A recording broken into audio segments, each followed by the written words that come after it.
14º dia. A homenagem dos pagãos. Mateus nos conta da visita dos reis magos ao menino, conforme Mateus capítulo 2, versículos de 1 a 12. Esses sábios, vindo do Oriente, provavelmente da Arábia, eram especialistas em astronomia, ciência estudada desde os tempos antigos. Deus se adapta aos diversos costumes e mentalidades. Para anunciar aos pastores o nascimento de Jesus, por serem hebreus que conhecem perfeitamente, pela Bíblia, a existência dos anjos, vale-se desses mensageiros celestes. Por outro lado, para avisar a esses sábios pagãos, vale-se de um sinal de acordo com os seus conhecimentos, uma estrela extraordinária, de certo milagrosa, a ponto de indicar um acontecimento grandioso que os conduziria à casa da Sagrada Família. Ela não pôde, no entanto, ser identificada como um cometa ou como os astros celestes que nós conhecemos. Podemos situar esse episódio por volta de um ano antes do nascimento de Jesus, e o deduzimos a partir do fato de que Herodes, calculando o tempo de aparição da estrela, mata todos os meninos de 2 anos ou menos.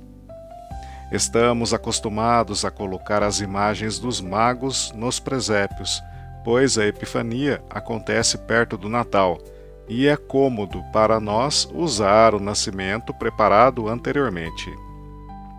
No entanto, o Evangelho afirma que os magos encontraram o menino e sua mãe em uma casa. É muito provável que o abrigo provisório na gruta tenha durado pouco, quiçá apenas os 40 dias nos quais uma mãe não podia sair de casa depois do parto. Enquanto isso, José teria ido atrás de um abrigo adequado, retomando o seu trabalho. Assim, pouparia o recém-nascido dos incômodos da viagem de volta a Nazaré. Podemos supor que se refugiara de maneira adequada, tanto pela casa como pelo trabalho, já que, de volta ao Egito, sua primeira intenção será regressar a Belém.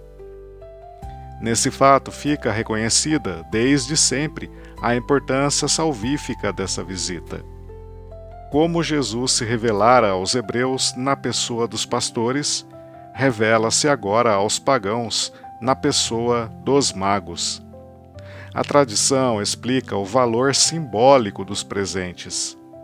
Com o ouro se reconhece a realeza de Cristo.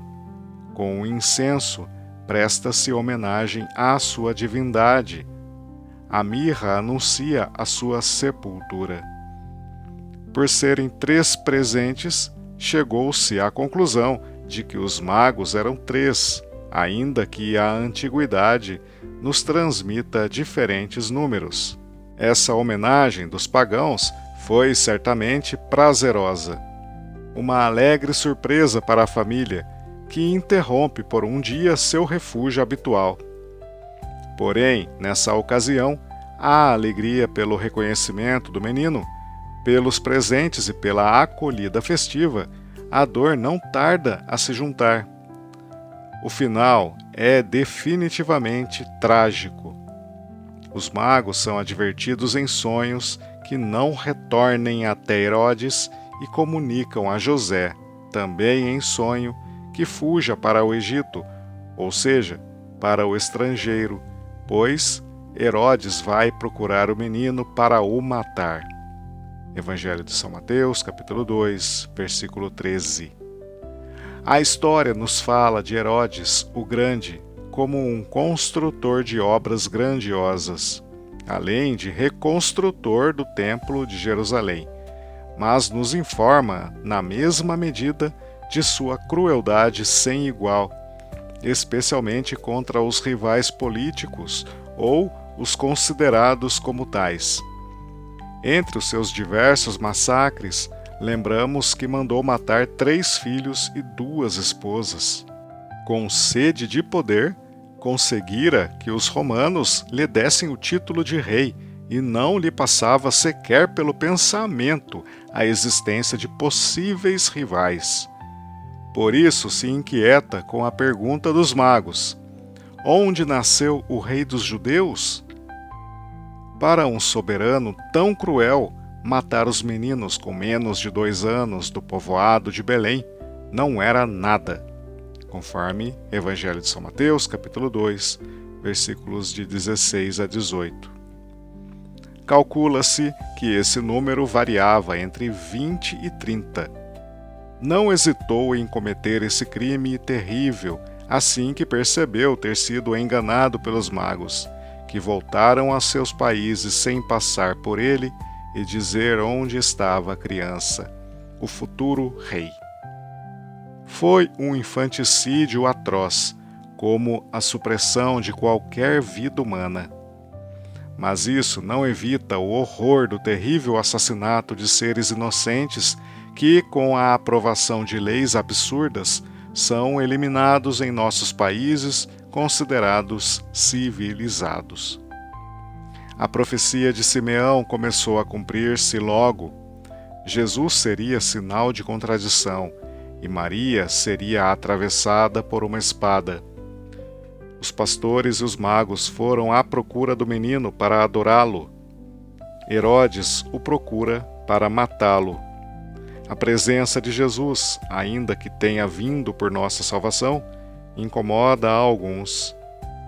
Podemos imaginar que o anúncio feito pelo anjo acerca do perigo iminente que ameaçava o menino colocara asas nos pés dos membros da Sagrada Família, conforme o Evangelho de São Mateus, capítulo 2, versículos de 13 a 15.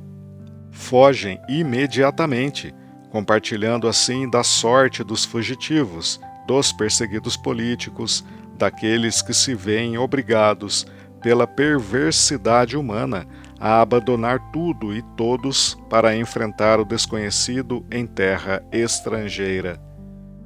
Sabemos que o evangelista Mateus escreveu o seu relato levando em conta, sobretudo, as exigências dos judeus cristãos, e por isso procura enfatizar a realização das profecias. A primeira é justamente que nasceria em Belém, segundo a indicação profetizada por Miqueias, conforme Miqueias, capítulo 5, versículo 1. Depois, como comentário do massacre de inocentes, refere-se ao que escreve Jeremias sobre o pranto de Raquel, capítulo 31, versículo 15. Relembra, assim, o pranto das mães que têm os filhos assassinados. Por fim, cita a profecia de Oséias, capítulo 11, versículo 1. Do Egito chamei meu filho, para nos dizer que também tinham sido profetizados o exílio de Jesus e seu retorno posterior. Nos 2 últimos casos, especialmente, notamos certa liberdade de interpretação e adaptação. É muito relevante para nos fazer compreender que a Sagrada Escritura é cheia de significados. Com frequência nos apresenta pessoas ou acontecimentos que têm muitas interpretações. Às vezes, certas referências que a nós passariam batidas são iluminadas pelo Espírito Santo, o principal autor da Bíblia. No episódio que acabamos de considerar, da piedosa visita dos Reis Magos ao massacre cruel de Herodes, há uma sucessão de fatos, comportamentos e estados de ânimo que merecem máxima atenção. O centro de tudo é a pessoa de Jesus, e é ele quem desperta sensações tão diversas, segundo acolhemos ou desprezamos a sua presença.